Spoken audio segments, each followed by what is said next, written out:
99% of people are not willing to do what it takes to make their dreams come true. The Marines have a saying, everybody wants to go to heaven, but nobody wants to die.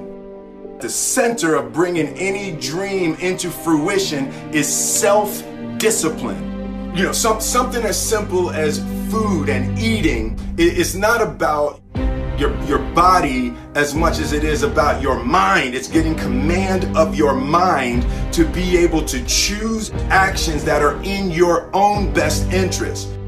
Every day we are choosing that's not in our own best interest. So if the world is attacking you and the world wants to fight you and the world's trying to hold you down, so you're gonna kick yourself in the balls? So you're gonna stop yourself from getting what you dream. And I think the word discipline has kind of gotten a bad name. We think about it in terms of punishment. I'm not talking about discipline in that way. I'm talking about discipline in the sense that you forego immediate pleasure for the exchange of long-term self-respect. I believe that self-discipline is the definition of self-love. That when you say that you love yourself, that means that you have behavior towards yourself that is loving.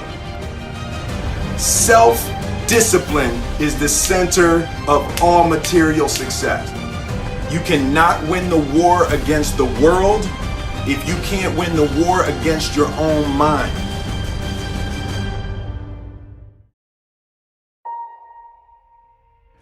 Self-discipline is self-love. If you want to be happy, you have to love yourself, which means you have to discipline your behavior. The road to sustained happiness is through disciplining your behavior. We tend to base our self-esteem on what other people think. And that's not really self-esteem. Self-esteem is supposed to be how we feel about ourselves. And I was just saying how dangerous it is to allow other people to determine how you're going to feel about you. And it's kind of like looking into a broken mirror. You're going to look in a broken mirror and then change your face to try to look good in this defiled, busted, broken mirror. And it just, other people's opinions is a really way to determine how we feel about ourselves.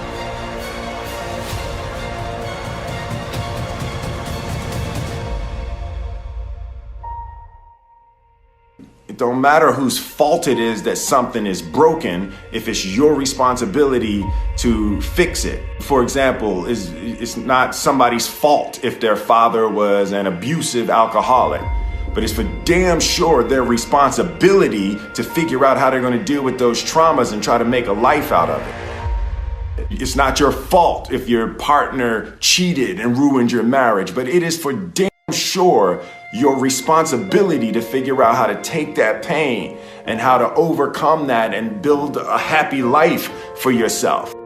Fault and responsibility do not go together. It sucks, but they don't. When something is somebody's fault, we want them to suffer. We want them punished. We want them to pay. And we want it to be their responsibility to fix it, but that's not how it works, especially when it's your heart. Your heart, your life, your happiness is your responsibility and your responsibility alone. As long as we're pointing the finger and stuck in whose fault something is, we're jammed and trapped into victim mode. When you're in victim mode, you are stuck in suffering. The road to power is in taking responsibility. Your heart, your life, your happiness is your responsibility and your responsibility alone. You can make a person smile, you can make a person feel good, you can make a person laugh, but whether or not a person is happy is deeply and totally and utterly out of your control. The prerequisite for spending time with any person is that they nourish and inspire you. They feed your flame. Look at your last 5 text messages. Are those people feeding your flames or dousing your fire? Put your phone down for just a second and look around. Look to the people around you. Are those people throwing logs on your fire or are they pissing on it?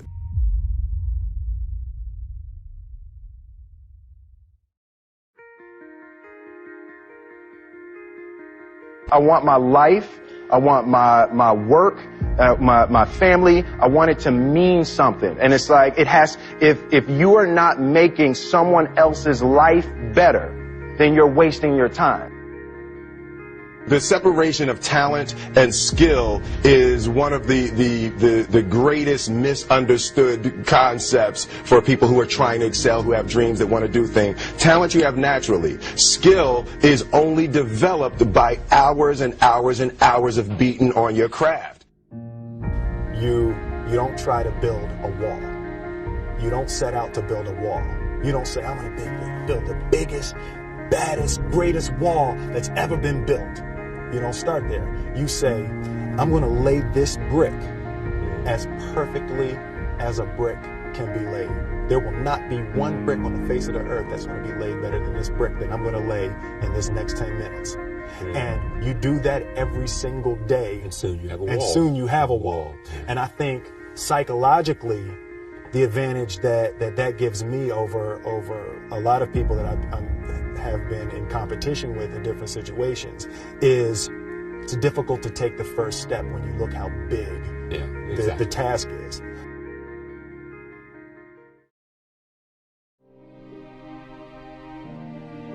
The definition of who I am is very clear to me, and it also redefines who I want to be, in that I know for a fact that I'm stronger than I thought I was. You know, you can't help but ask yourself the question, what would I do if I was in Muhammad Ali's shoes? I'm motivated by fear. I hate being scared to do something. And I think what developed in my early days was the attitude that I started attacking things that I was scared of. Why were you scared in your bed the night before? What do you need that fear for?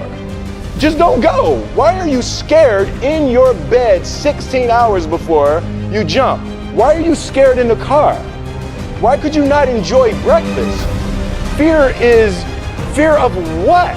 You're nowhere even near the airplane. Everything up to the stepping out, there's actually no reason to be scared. It only just ruins your day. You don't have to jump.